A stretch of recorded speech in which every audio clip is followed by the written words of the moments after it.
Hello दोस्तों, स्वागत है आपका मेरे यूट्यूब चैनल पर जिसका नाम है नेक्स्ट एग्जाम वीकली। आज हम डिस्कस करेंगे बायोलॉजी के 11th पार्ट के बारे में। यानी कि इससे पहले मैं 10 पार्ट बना चुका हूं। अगर आपने वो पार्ट नहीं देखे हैं तो वो भी पार्ट देखिएगा।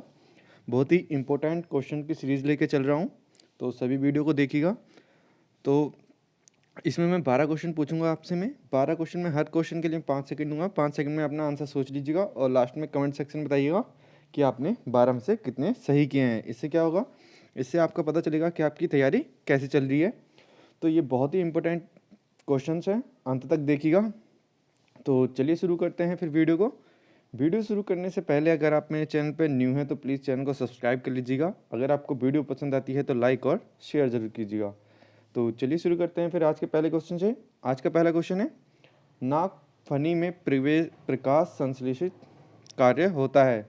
तो नागफनी में प्रकाश संश्लेषी कार्य कहाँ होता है ये बताना है आपको। ए पर्णकाय स्तंभ में द्वारा, बी शलकंद द्वारा, सी धनकंद द्वारा और डी इनमें से कोई नहीं। तो 5 सेकंड है, अपना आंसर सोच लीजिएगा कि नागफनी में प्रकाश संश्लेषी कार्य होता है तो किसके द्वारा होता है। ए पर्णकाय स्तंभ द्वारा, बी शलकंद द्वारा, सी धनकंद द्वारा या डी इनमें से कोई नहीं। तो 5 सेकंड हो गए हैं। अब मैं इसका सही आंसर बता देता हूँ। इसका सही आंसर होगा पर्णकाय स्तंभ द्वारा, यानी कि इसका ए आंसर सही है।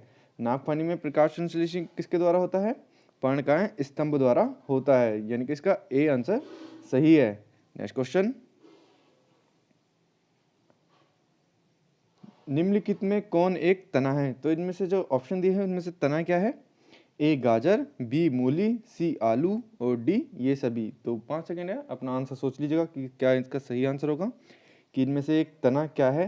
ए गाजर, बी मूली, सी आलू और डी ये सभी। तो 5 सेकंड हो गए हैं, आपने आंसर इसका सोच लिया होगा। अब मैं इसका सही आंसर बताता हूँ। इसका सही आंसर होगा आलू, यानी कि इसका सी आंसर सही है। आलू क्या है, आलू एक तना है, तो याद रखिएगा। और गाजर और मूली जड़ हैं, तो ये भी याद रखिएगा, गाजर और मूली जड़ हैं और आलू एक तना है। तो देखते हैं नेक्स्ट क्वेश्चन। आलू भूमिगत रूपांतरित तना होता है जिसे कहा जाता है। तो आलू भूमिगत रूपांतरित तना होता है, उसे क्या कहा जाता है ये बताना है आपको।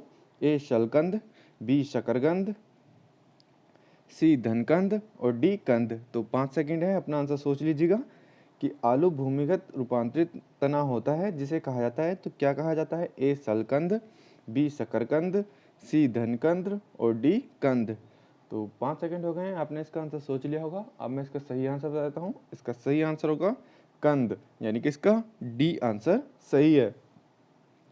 आलू भूमिगत रूपांतरित तना होता है जिसे क्या कहा जाता है, उसे कंद कहा जाता है। तो यानी कि इसका डी आंसर सही है। नेक्स्ट क्वेश्चन, इंपॉर्टेंट क्वेश्चन है, बहुत से एग्जाम में पूछा गया है, तभी मैं सारे क्वेश्चन वही है जो रिपीट होते हैं। तो वीडियो को अंत तक देखिएगा। नेक्स्ट क्वेश्चन देखते हैं, हल्दी के पौधों का खाने योग्य हिस्सा कौन सा है। तो हल्दी के खाने योग्य हिस्सा कौन सा है ये बताना आपको। ए फल, बी प्रकंद, सी कंद और डी जड़। तो 5 सेकंड है, अपना आंसर सोच लीजिएगा कि हल्दी के खाने योग्य हिस्सा कौन सा होता है। ए फल, बी प्रकंद, सी कंद और डी जड़। तो 5 सेकंड हो गए हैं, आपने इसका आंसर सोच लिया होगा। अब मैं इसका सही आंसर बताता हूँ। इसका सही आंसर होगा प्रकंद, यानी कि इसका बी आंसर सही है। हल्दी के पौधे के खाने योग्य हिस्सा कौन सा होता है, प्रकंद हल्दी के खाने के योग्य हिस्सा होता है, यानी कि इसका बी आंसर सही है। नेक्स्ट क्वेश्चन, अदरक क्या है। तो अदरक क्या है, एक राइजोम है, बी बल्ब है, सी जड़ है और डी इनमें से कोई नहीं। तो 5 सेकंड है, अपना आंसर सोच लीजिएगा कि इसका सही आंसर क्या होगा कि अदरक क्या होता है।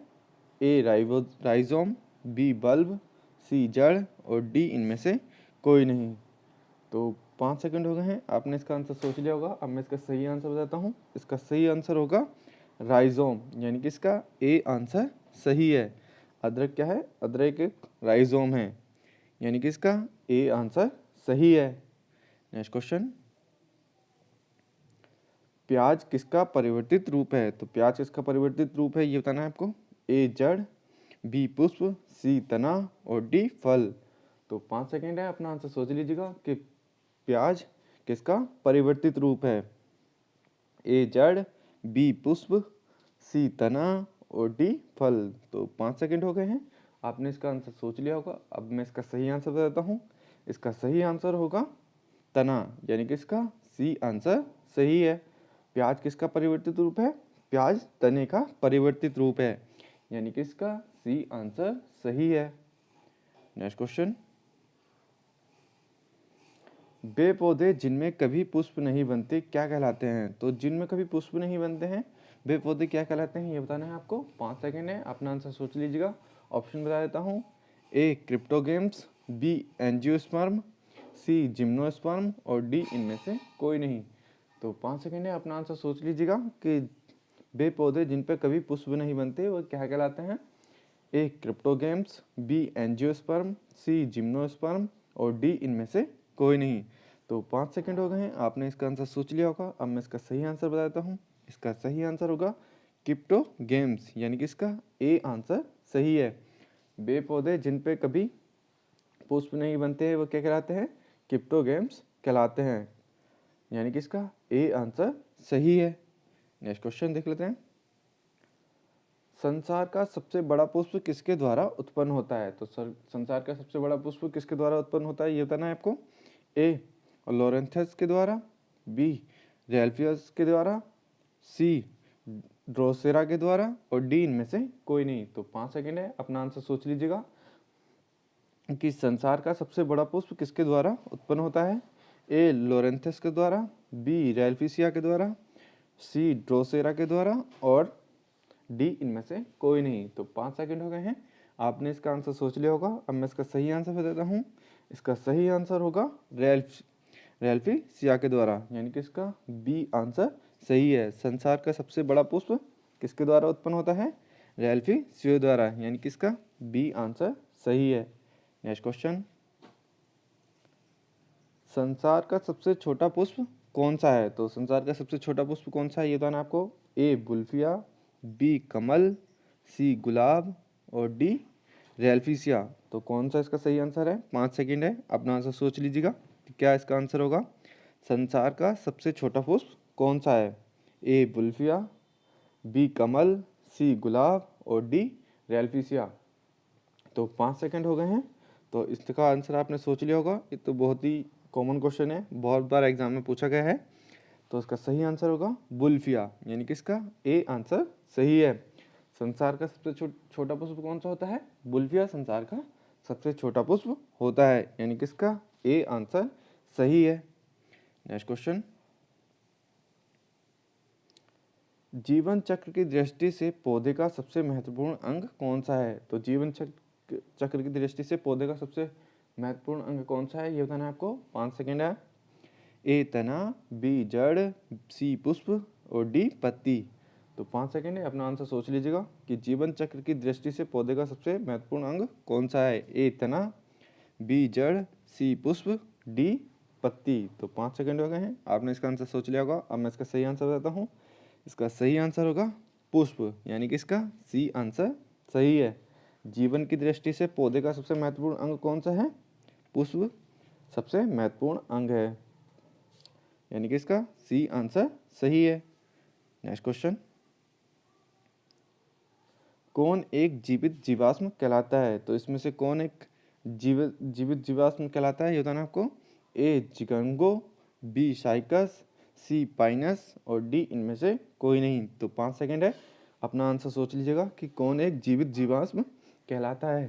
ए जिकोंगो, बी साइकस, सी पाइनस और डी इनमें से कोई नहीं। तो 5 सेकंड हो गए हैं, आपने इसका आंसर सोच लिया होगा। अब मैं इसका सही आंसर बताता हूँ। इसका सही आंसर होगा जिकोंगो, यानी कि इसका ए आंसर सही है। जिकांगो एक जीवित जीवाश्म कहलाता है, यानी कि इसका ए आंसर सही है। नेक्स्ट क्वेश्चन, इस वीडियो का लास्ट क्वेश्चन है ये।